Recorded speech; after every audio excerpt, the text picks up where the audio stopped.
Rayne Woodwork, the DIY business component of Right as Rayne Woodworking, presents the following instructional video for assembly of the DIY Drink Caddy kit.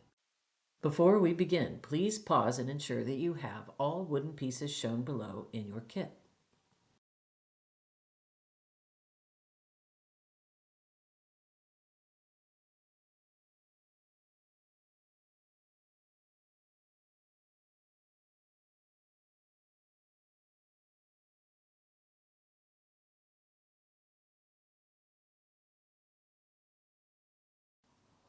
Please note that the lower rail on the left is significantly wider than the upper rail on the right. The 3 crosshatch pieces should remain unglued so that the divider can be taken apart for easier insertion and removal in and out of the caddy.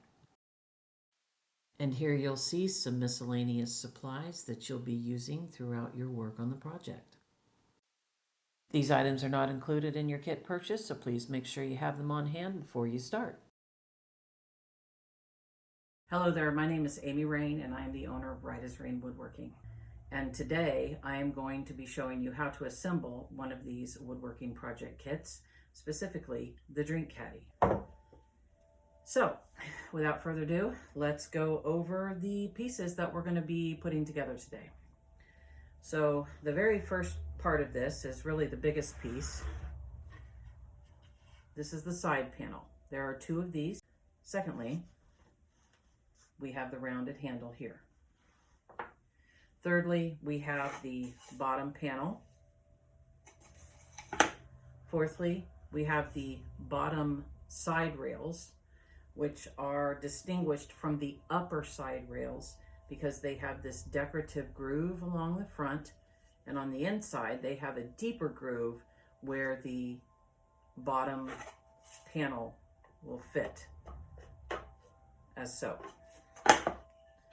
Fourthly, we have the upper side rails. On either side, it's just nice and smooth. There are no grooves or anything cut in the upper side rails, and there are 2 of those.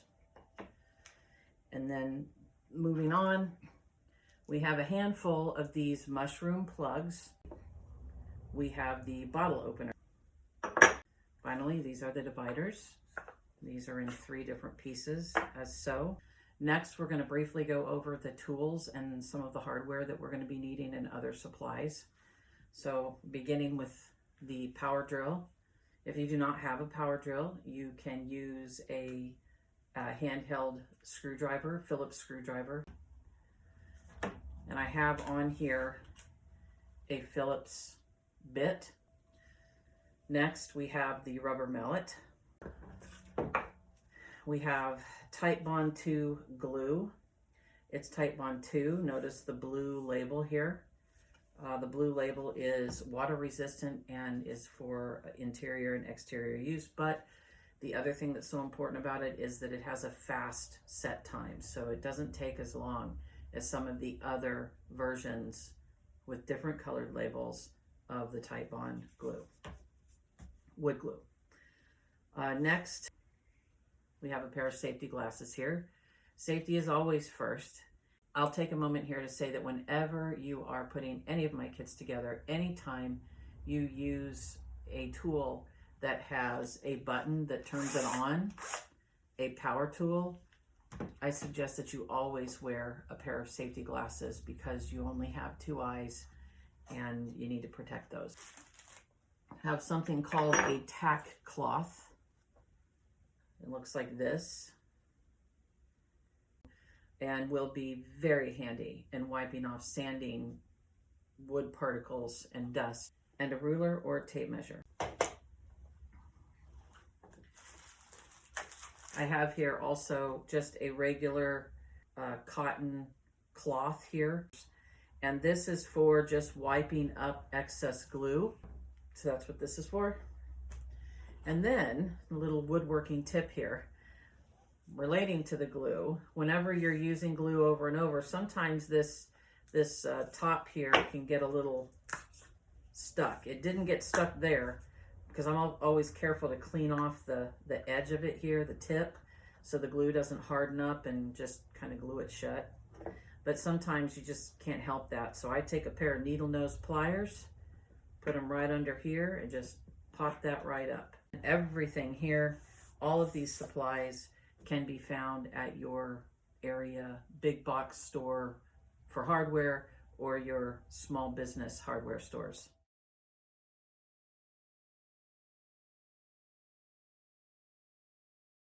Our next step here is to take our little bit of glue.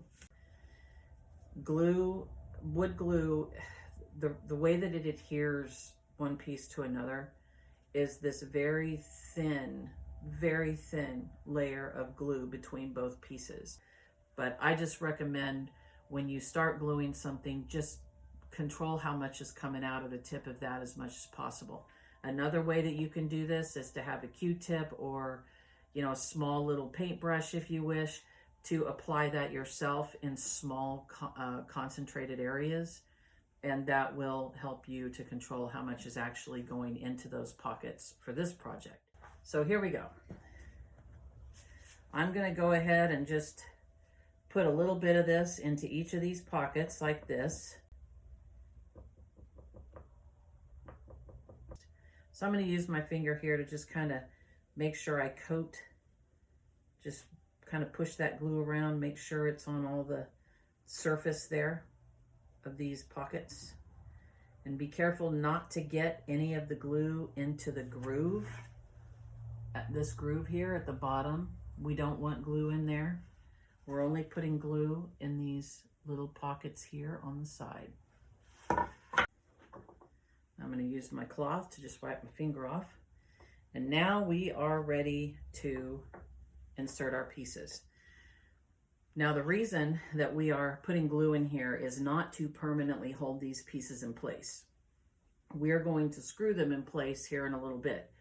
But right now we just need something to hold them there temporarily, because otherwise putting this caddy together, there's a lot of pieces that have to go in at the right places at the same time. So this just makes it a little easier for us to do this. So we're going to start putting our pieces in here. Just make sure they're seated all the way in that pocket. And you want to make sure that these bottom rails are flush with the bottom. If you have to, you can take your mallet and just tap to make sure they're flush. Make sure that your groove here, your thicker groove, not the thinner decorative, but your thicker groove is lined up with, that it's at the bottom and that it's lined up with the groove on the bottom panel.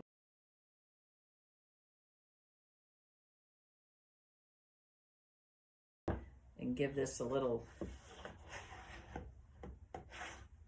tap here. Make sure it's fully seated.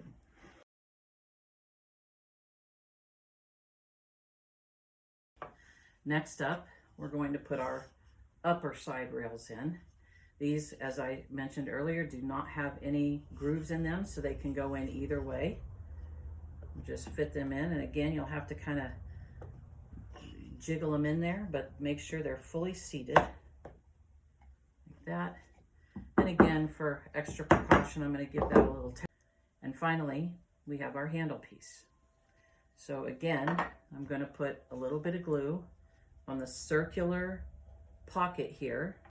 So and I have to kind of twist this a little bit.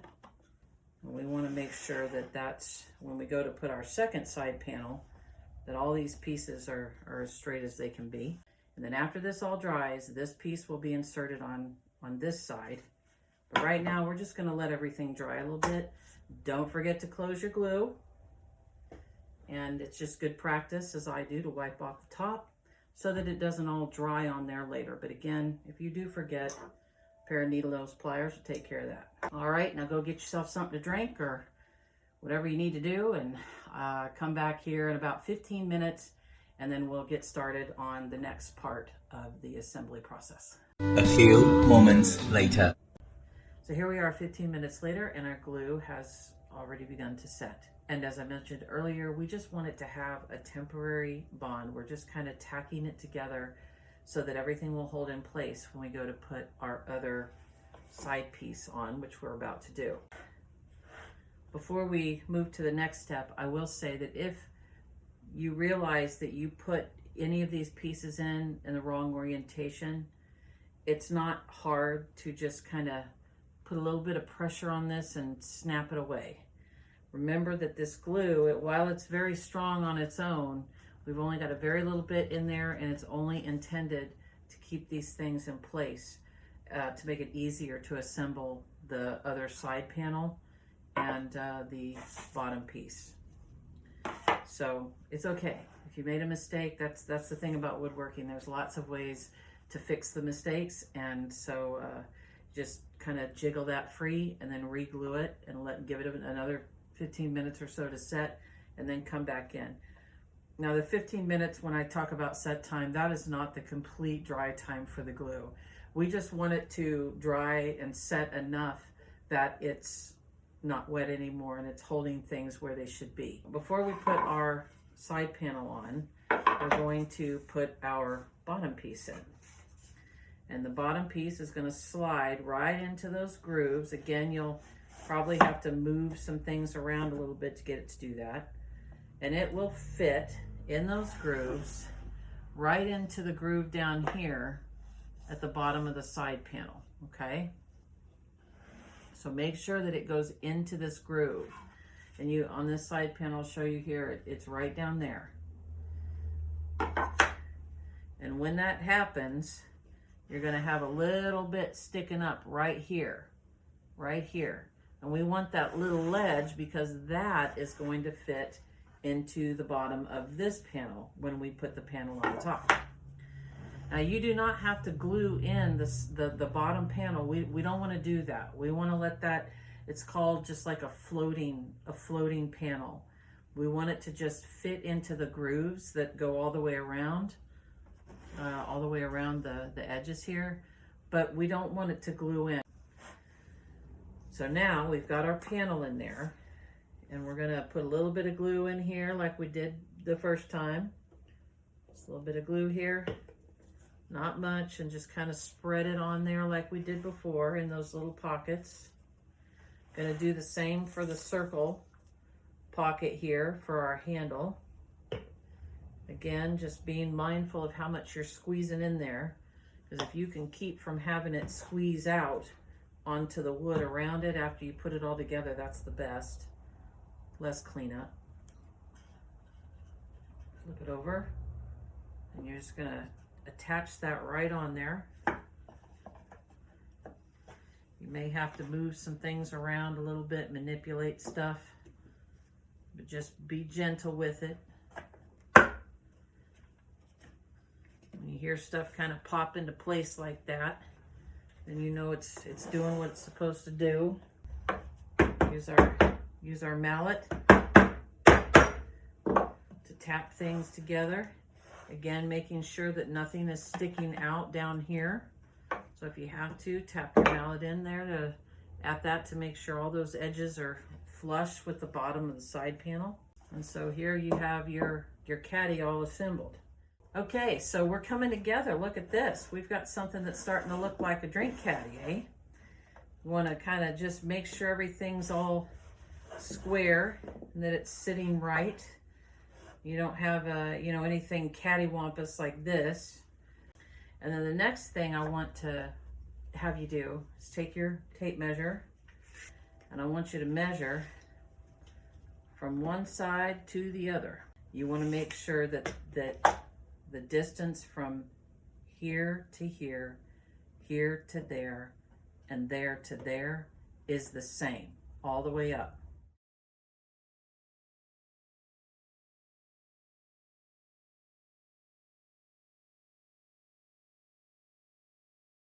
So now that we've ensured that the distance is the same from one side to the other, it's time to go to the next step. And the next step is to drill the included screws on both sides into the holes that have been pre-drilled for you.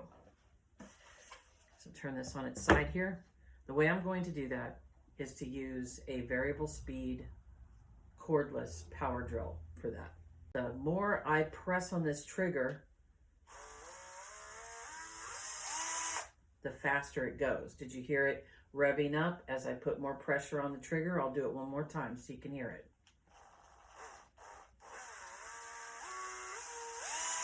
See that?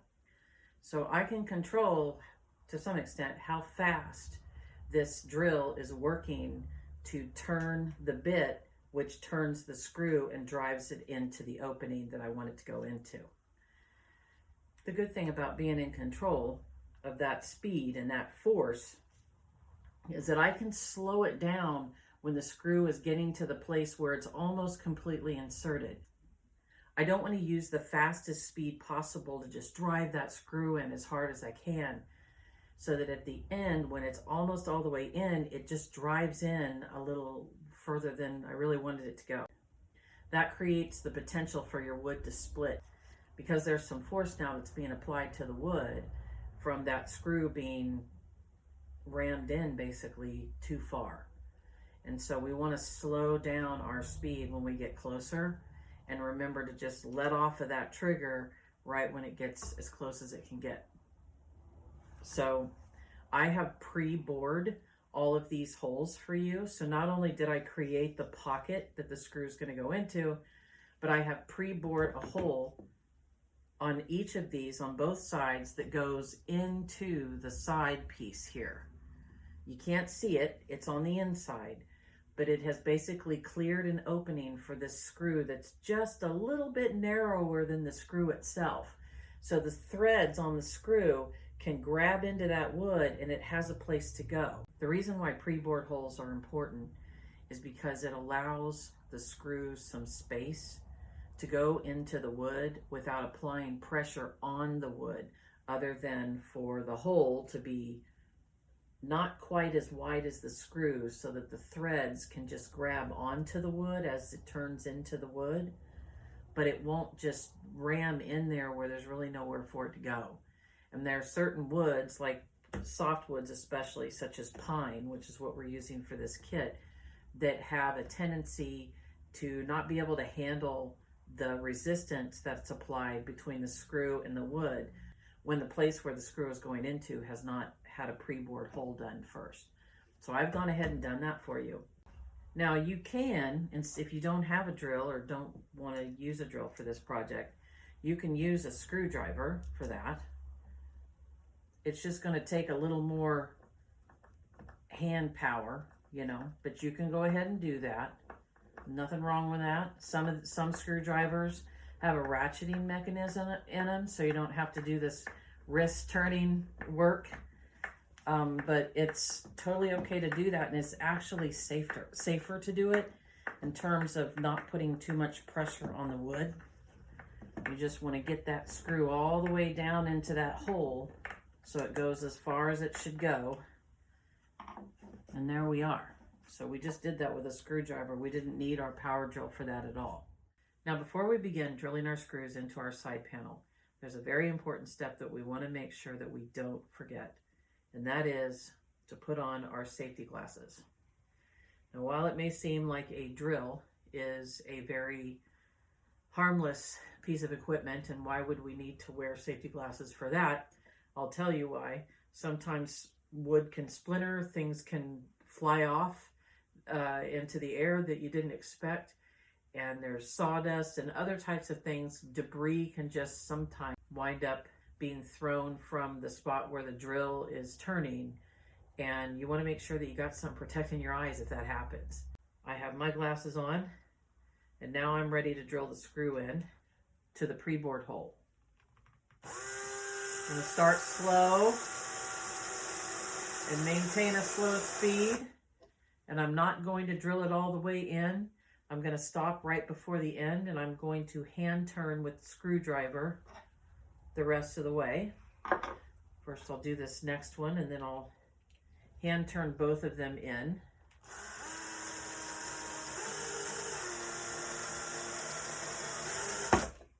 So here we go.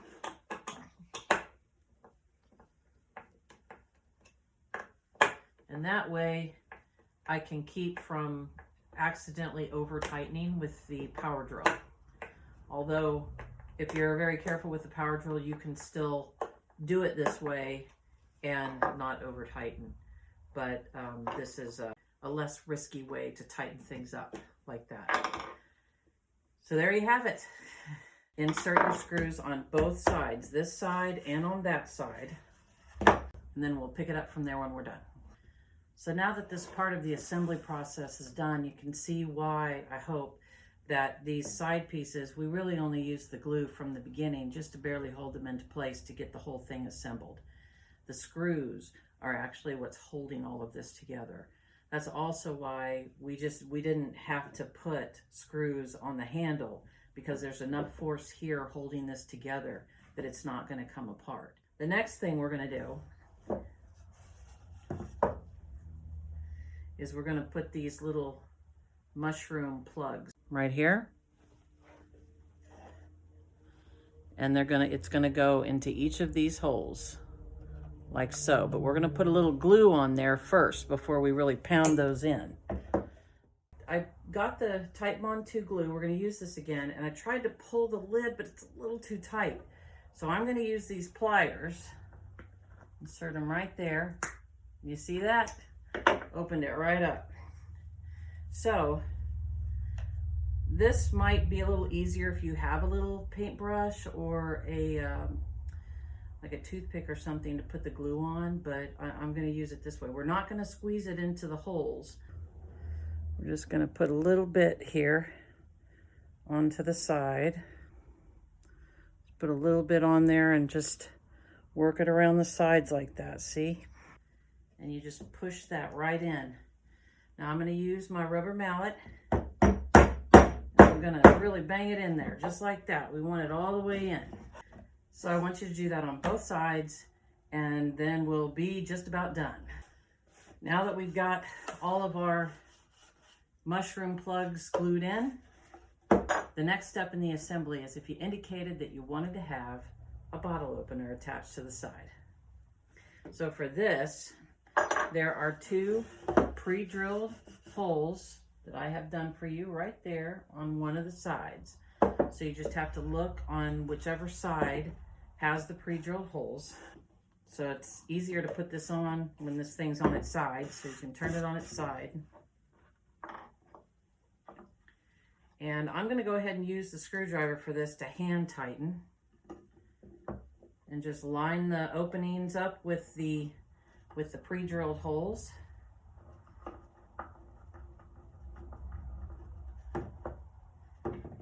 And drive that home. Now what I usually do is I don't tighten up the first one. I just put it in and tighten it almost all the way. And then I can kind of move this around and position it at the bottom when I put the second screw in. So once you have both of them most of the way in, then you can go ahead and tighten them up when it's all nice and lined up. So that's what I'm doing here.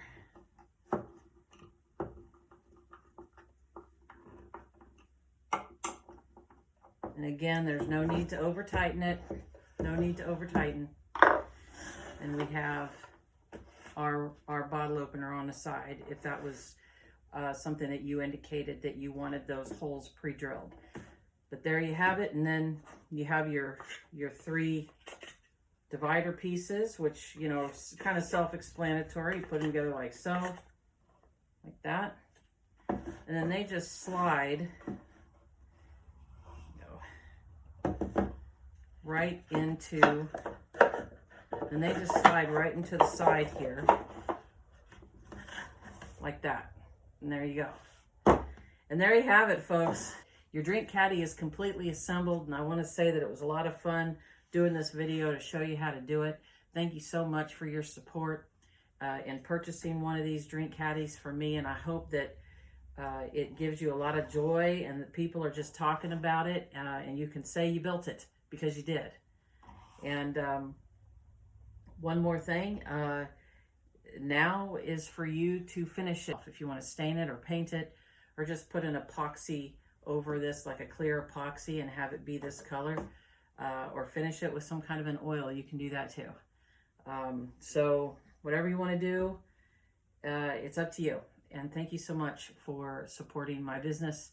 And check back every month, because I'm going to have new projects for DIY woodworking. Every single month there's going to be a new one on my Shopify store, and I will be advertising about those on a monthly basis. So keep woodworking, and remember, sometimes if you want something done right, you got to do it yourself. Bye now.